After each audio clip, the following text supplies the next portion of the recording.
Y'all already know what it is. Jay Williams, Let's Live Life, and we're back. As y'all can see, peeled my potato. Had to come off. Got a little itchy. But that's what it is. So today we're going to talk about prison snitches. A lot of what I'm going to tell y'all is going to shock y'all. Because for a lot of you guys, all you know is what you see on TV. Don't always believe what you see on TV.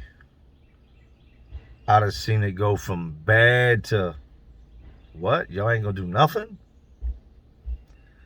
Y'all know I done seen it. Y'all know I done dealt with it. So let's relive it. Now, you think of snitches, you think of somebody that's hated. Somebody that nobody messes with. Somebody that has been shunned and cut off by the world. Oh, you told on somebody? Nah, we ain't messing with you. It's like that in some cases. You think of snitches, you think of the movies where you see everybody stabbing the guy running around with a snitch sign around his neck, or he's got to live in the hole for the rest of his life because he can't come out in population. Might be the cases in the movies. It's not generally how it works. I've seen guys that were on the same exact case, had the same everything, except one guy told on the other. That guy got a lot of time. This guy still got some time, but not as much. And they coexist.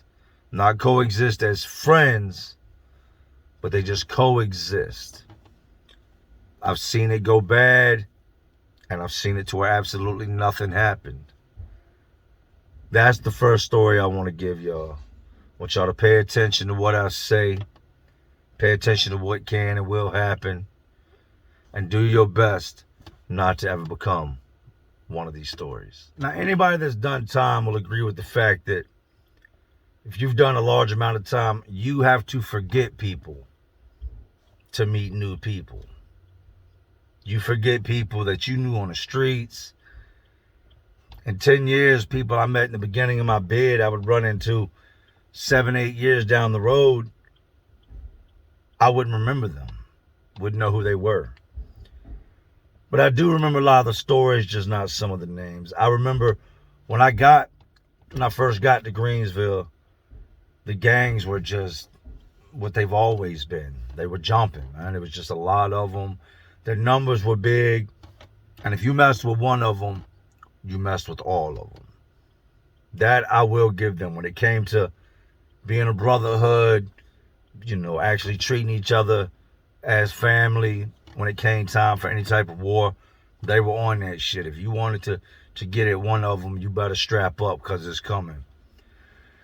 Well, I remember this young blood dude they had.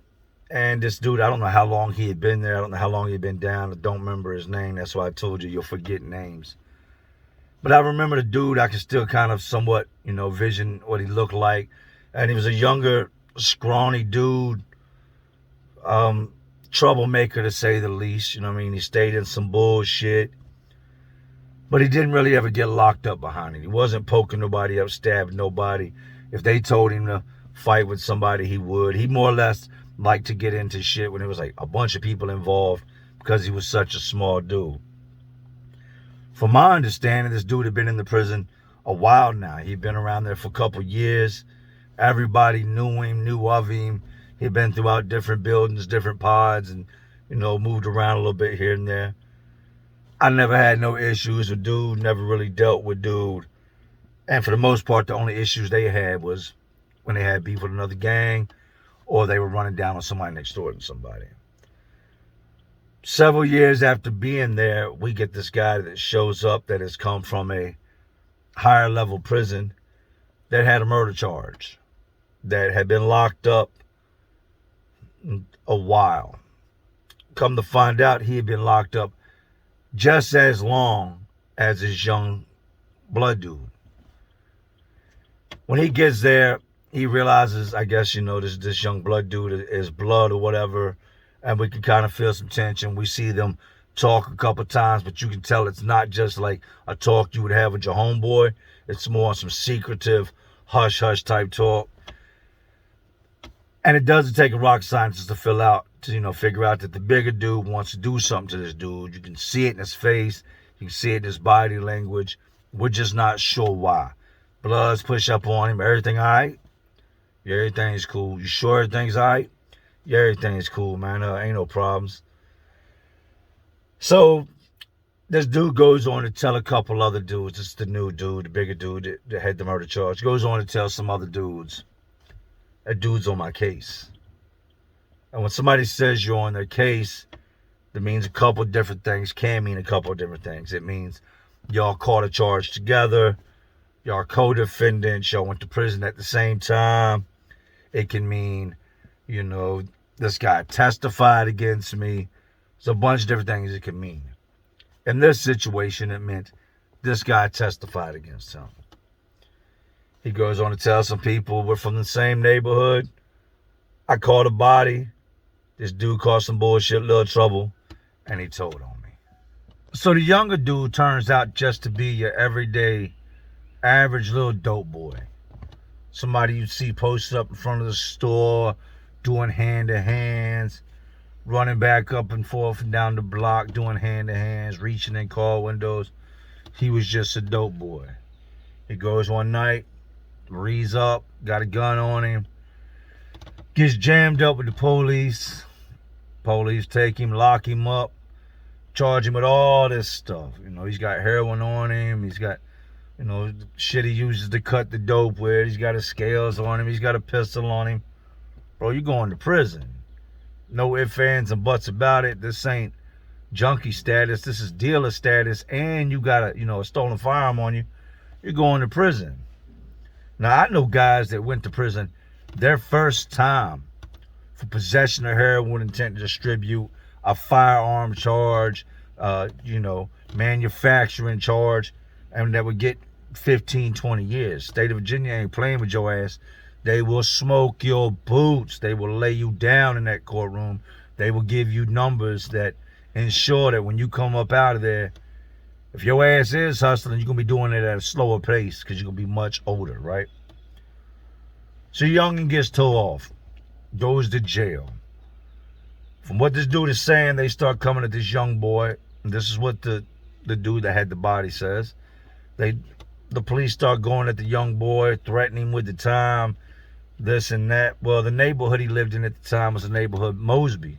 And Mosby Court out here in Virginia, y'all already know. Any Mosby boys, hey, salute to y'all, man. Anybody from Virginia knows Mosby don't play. At the time this is back in the day, it was like Mosby, Hillside, Guilford Court, Creighton. You had all these different projects, Blackwell, that was just getting it in on the drug sales, right? Just so happens they had somebody get killed out Mosby. Cops didn't know who did it, didn't know where to look, didn't have no description, no witnesses, no nothing like that. But word travels. Just because the police don't know something, don't mean that everybody that lives out there don't know what's going on. It's just one of those things where we don't fuck with the law. We don't tell the police nothing. You don't want to be that guy. This young dude gets jammed up. They start threatening him with all these numbers and all these years in prison, or you'll be an old man when you get out. That's a stolen gun. You're a convicted felon. He had some bullshit felony caught, early on in life. When I said he's young, when I met the dude, he was probably 27, 26-ish, somewhere like that. So just the felony conviction of the firearm by a convicted felon right there, that's 5 years. On top of the stolen gun, on top of the dope that you can get another 10, 15 for, right? Then the manufacturing, you can get a couple more years for. This dude, rather than take like a man for what he had done, cuts a deal with him. Hey, I got some information on this homicide y'all been looking into out of Mosby. Y'all cut me a deal. Don't do what you talk about doing to me. And I'll, give y'all the information y'all need. So that's what he does. They tell him the only way this is going to stick is you're going to have to testify. You can't, this confidential informant stuff isn't going to work. when that's the only evidence we have. We can't have a written statement from a confidential informant stating anything about a murder because the guy's going to beat it in court. We have to have an actual person standing there saying, look, this is what I know, this is what I saw, this is what I hear. The young guy goes to court. They lock the other dude up. The dude I told you is older than him. Now he's locked up on a murder charge. This young boy will go on to, testify against him. I guess the people told him, don't worry, we'll make it where as long as y'all are in prison, y'all are kept at separate facilities and y'all won't cross paths, and you're only going to do this amount of time, and he'll have so much time you won't even have to worry about him. Might be the case in the beginning, but in doing prison time over years, all that keep away from each other shit goes away. This ain't jail. In time, y'all are going to cross paths. This guy started off, got convicted of the murder because of the young blood dude testifying against him. Went up in court, raised his right hand, told him he did it. This is what I know he did. And the guy got convicted. This guy has now told a whole bunch of different people this. Dudes are asking, why you don't like dude, man? And he just tells them he's the reason I'm in prison. When in reality, because I used to think the same way, he was the reason he was in prison. I used to be mad at all the people that testified against me. But at the end of the day, I realized had I not committed my crime, there'd have been nothing to send me away for. The blood dudes get word that this dude's calling their homeboy a snitch, saying that, he's on his case, he told on him, he got him put in prison. Now they feel some type of way, right? They tell him, we need to see paperwork. Like, we need to see actual court documents of him telling on you. And if you can't produce, court documents, we're going to mess your ass up. Like, we're going to fuck you up for lying. Like, you got one of our brothers looking stupid. You call this dude a snitch and everything. And we need to see the proof, man, or you're going to get dealt with, right? Dude tells him, all right, I got to reach out to my people. It's been years now. I don't have the paperwork no more.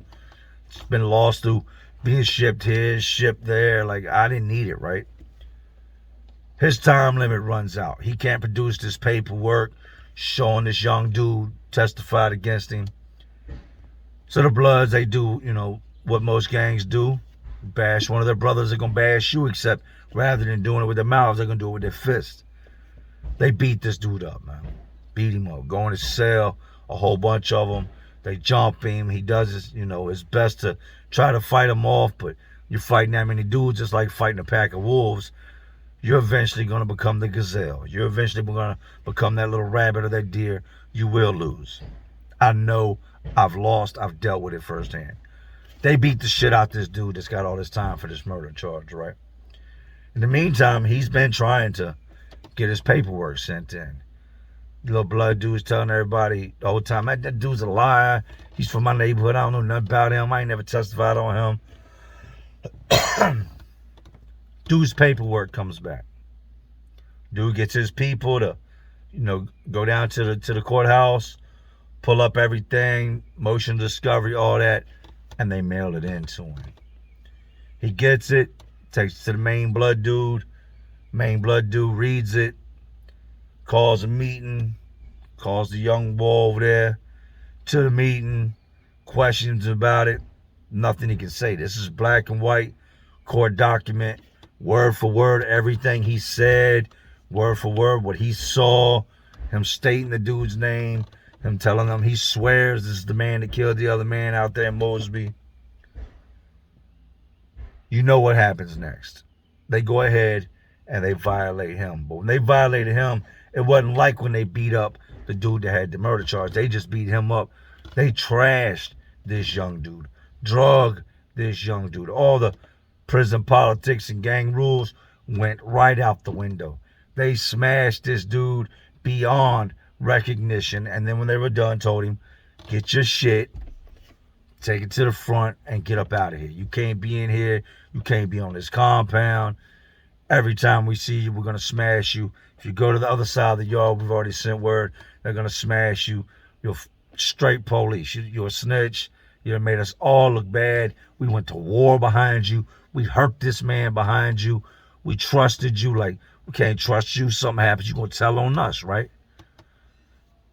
They mess him up. He goes to the guards. He's leaking, knotted up, face all beat up, body black and blue. He's dragging his stuff wrapped up in a sheet. Tells the guards he fears for his life. They get him out of there. I don't see him no more. The craziest part is the dude they initially beat up that they thought was lying about the young dude that, that he said had told on him. That dude would later go on to become a gang member. He would go on to be part of the same gang that jumped him, beat him down, busted him all up because they thought he was lying. I want you to understand, if you're man enough to go out in these streets and commit crimes, if you're man enough to think that everything's okay and that you'll just wear what comes with it, be willing to wear what comes with it.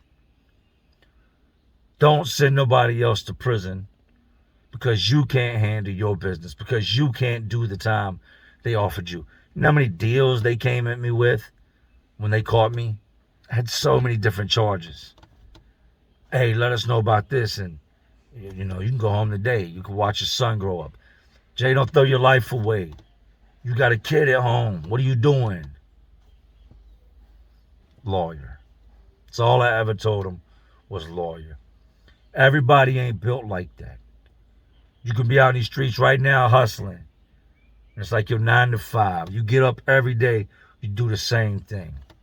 You get your work, wear it out, bag it up, go out, do hand-to-hands all day, run back to the crib, get more work, back to the block, hand-to-hands all day.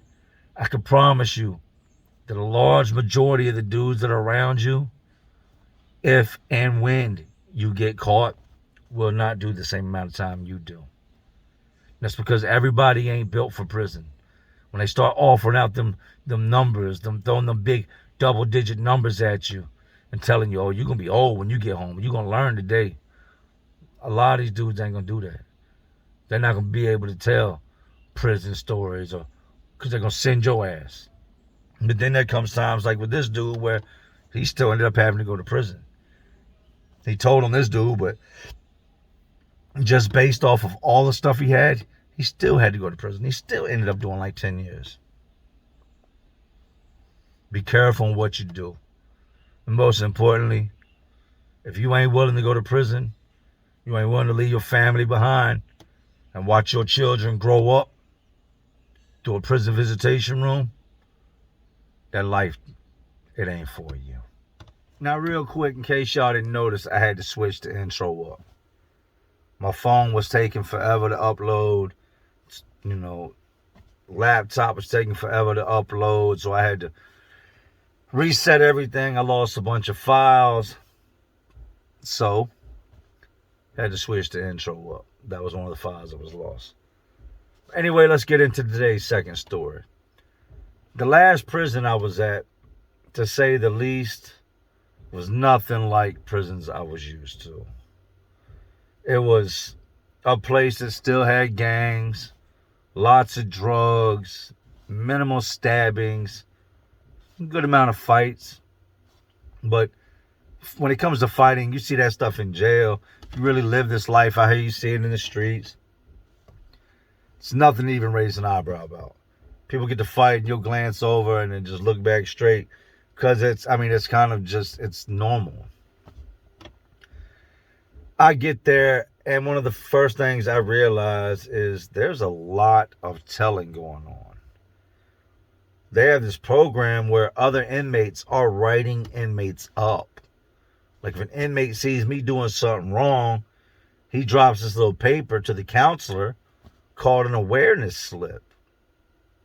So now I've got to get up in front of all the other inmates, explain what I did. This is on petty stuff, not big stuff. Big stuff, you just go to the hole, right? Well, here I am. I go through the first initial building. Not a lot of it there going on. Just the guys that are part of the program that have agreed to do this, they're telling. For the most part, everybody else there is new and we're just not feeling it. After about a year or so, I get sent over to, I don't get sent over. I've been living in 5 building. I was only in that first building maybe a month. And now I've been in 5 building a long time. I go to the hole, come out, they put me back in 5 building. Go to the hole, come out, they put me back in 5 building. They kept me in 5 building because 5 building at the time was like the troublemaker building. I was in 5B. I go to start tattooing, and no sooner than I get my gun set up, I get all my stuff set up, I have somebody burn for me so I can get my soot and make my ink. And it's hard to do anything in an open dorm like that because there's no cells. Everybody can see what you're doing. Everybody knows everybody's business. That night, I'm scheduled to start tattooing this dude right after count. We've already drawn up the pattern. I'm going to slap it on him, throw this on him, crank this gun up, and start getting this money, right? As soon as they cleared count, they didn't even fully clear count yet. And before count cleared, you couldn't go up to the front, which is called the day room area, which is just a big open area attached to where all the beds are, but it's in the front. I see the guards come in. The guards come to my bunk, and they shake me down. There's an empty bunk next to me, so everything I've got hidden in what's called a common area. You can't charge me with something you find in a place that anybody could have put it there. I don't care what nobody has said I did or was going to do. If you don't find it in my private area, you can't charge me with it. They find the gun, they find the ink, they find all the stuff, pull me out, talk to me about it. We know it's yours, blah, blah, blah. I deny the whole thing. Look, that's not mine. I know y'all found it. Somebody said it was yours. I'm like, somebody said it was mine. They're like, yeah, somebody dropped a slip. Somebody wrote a note, gave it to one of the officers, stating that I was going to start tattooing. People are getting told on for everything. We can't figure out who in the hell is telling. Like, who is this that's telling? I don't care what you're doing. If you make some wine, when the wine's done, you can hide the process of making it. Be sneaky and hide the process of burping the gas off of the bag as you make it. But when it's time to pour that stuff and strain it, it stinks. You better hope everybody goes to rec or chow and you do it fast, because everything you do in there, if somebody sees you at all times, always. Just like the story with Fro. Dude, Cherry thought he was going to be sneaky and wipe his ass with DJ's rag. Fro saw it. So it does not matter what happens in this pod. We are getting caught. Everything is getting caught. The guards are in, out, in, out, in, out. Now, you got some solid guys in here. There's also some gay guys in here. You got pretty much everything you can imagine. You got everything from city boys to country boys. White, black, Mexican, whatever. You got everything you could think about mixed into this pod, right? I get to arguing with this dude one day, and this dude had already stirred up a whole bunch of shit in the pod with different people. It had come out that he was messing with a gang member. The gang member ends up getting messed all up and beat up because, it's come forward that he's gay and messing with another man, messing with what we call a boy. This dude by the name of Travis Potts is stirring up all this shit. Me and Travis get to arguing one night. And Travis was known to fight, but he wasn't known to use his fist. Every time Travis would get into it, he would try to hit somebody with something. Like he would, at this place we had the lockers with the combination locks. He would try to hit your ass with a combination lock. He would, grab a broom, a mop, anything, get his hands on it, try to swing it at you. He was just one of them dudes and he was a good sized dude. Openly gay, looked gay. And if you say, how do you look gay? You know what I mean when you say he looked gay. Me and this dude get into it behind something, and I try to take it to the bathroom. That's where we always go to fight, is in the bathroom. That way the guards can't see it. Nobody else can see it. Have my homeboys in them. Keep people from going towards the bathroom, from drawing attention. Travis called me all types of shit. Just running his mouth, white boy, and I don't like that white boy shit. I would never call nobody a black boy, because just me saying black boy, see how it sounds? It's not cool. Don't call me a white boy. I'm a man. Treat me as a man. Respect me. Don't call me out my name. But me and this dude, Travis, we get into it. And I don't remember what the situation was. But I go on in the bathroom and I'm like, yo, come on, man. Come in here. I'm in the bathroom, like yelling out from the bathroom. Tell him, come in here. And my homeboy Dooley, shout out. Hey, Big Dooley, what up, man? If you're watching this. I heard you got hit with a lock after I left. My bad. Anyway, Dooley's telling me, Jay, he got a lock. He got a lock. He's coming in there. He got a lock. So I'm like, I don't give a fuck. I'm going to take it from him. Beat him with it. Tell him, come on. Travis won't go in there, right? Short time later, the police come in, pull me out, take me over to the hole. They got like a little room, like a little area in the front that they'll take you to cool down and question you and make you sit there. You know, hey, look, if you don't calm down, you go into the hole, sit in here a couple hours and chill out. I'd had this happen on several occasions, right? So they take me over to the hole and they had me sit there and I'm like, yo, I'm cool. Why y'all locking me up? They're like, you were trying to attack Travis. You wanted to fight with Travis. I'm like, I don't know where y'all got that from, man, but I'm not trying to fight with nobody. Does the guard say that? They're like, Travis said it. Travis said you called him in the bathroom in front of everybody and that y'all two can't coexist in the same area, and we believe him. And when they said the whole we believe him thing, it's like that little light bulb, that little blink went off in my head. It's like, oh, y'all believe Travis. They believe Travis because we come to find out not long after this that Travis, the entire time, had been the one telling on everybody. Travis told on people for the simple fact of just to tell. He did it to eliminate his enemies. He did it to eliminate things he didn't like, yet he's in the shower, having sex, leaving little mud babies all over the floor. But he feels type of way because guys are tattooing, or guys are making noise, or somebody got to fighting. Travis was just one of them dudes that just told to tell.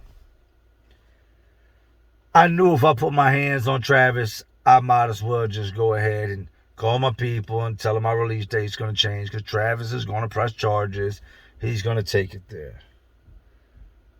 So me and Travis never got to bump. We never got to run the fade. They ended up taking Travis and moving him to the pod right next to mine. I'm in 5B. They put him in 5A to separate us, right? Because they knew now we can't coexist in there.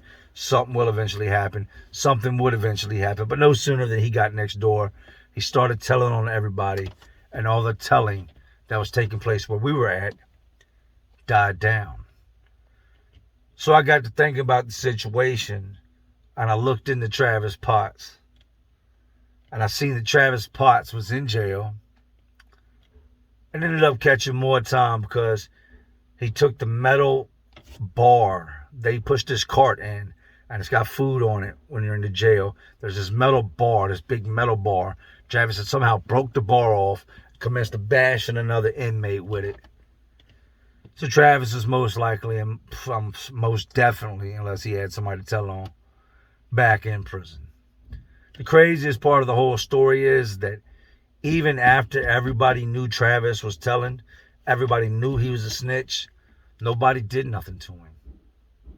And I'm going to chalk some of it up to the fact that we were at a place where everybody there, for the most part, had 2 years or less and were about to go home. And doing something to Travis would get you locked up, add more time to your sentence, get you sent away. So there's a fear factor there of the fact that I can handle this dude, but am I really willing to spend more time in prison behind this piece of shit? Karma came full circle. Travis got out. Travis went back in. Travis attacked an inmate with the bar off the lunch cart. Travis is now back in prison. The beauty of it is I can guarantee you, when he gets to where he's either now at or where he's going, because he's now got violent charges, all that telling shit is going to get him dealt with. If he runs across somebody where he's at now that was at Indian Creek with him and say, man, he told on Jay, he told on this person, this person, this person, this person. That telling shit ain't gonna save him. Because when you're dealing with a man that ain't got nothing to lose, well, I just pretty much summed it up. He ain't got nothing to lose. Somebody like Travis begins to look like something to eat. Stay out of prison, people. So that was just a little bit on these jailhouse prison snitches, man. They exist everywhere. Like I said, if you can't do the crime, if you can't do the time, don't do the crime. Somebody once told me, if the crime you commit is worth the time you get, go do that shit. That's how I used to live my life. I do things knowing how it was going to end, knowing I was going to end up locked up. But to me at the time, with my stupid thinking, it was worth it. So I'd jump right out the window and commit my crimes and do my time. Don't commit crimes. Stay free. Watch your children grow up. Your kids need you. Your family needs you. And if you don't have none of that, at least you have your freedom. Anyway, y'all know, man, these detention centers, prisons, jails, facilities, they're all just crazier worlds inside of this already crazy world we live in. And y'all know what I'm doing. I'm just trying to keep y'all entertained. Are you not entertained? And as always, this is Jay Williams. And to all my real ones, and there are some real ones watching, because y'all still watching me. Y'all know how we do, man. Salute.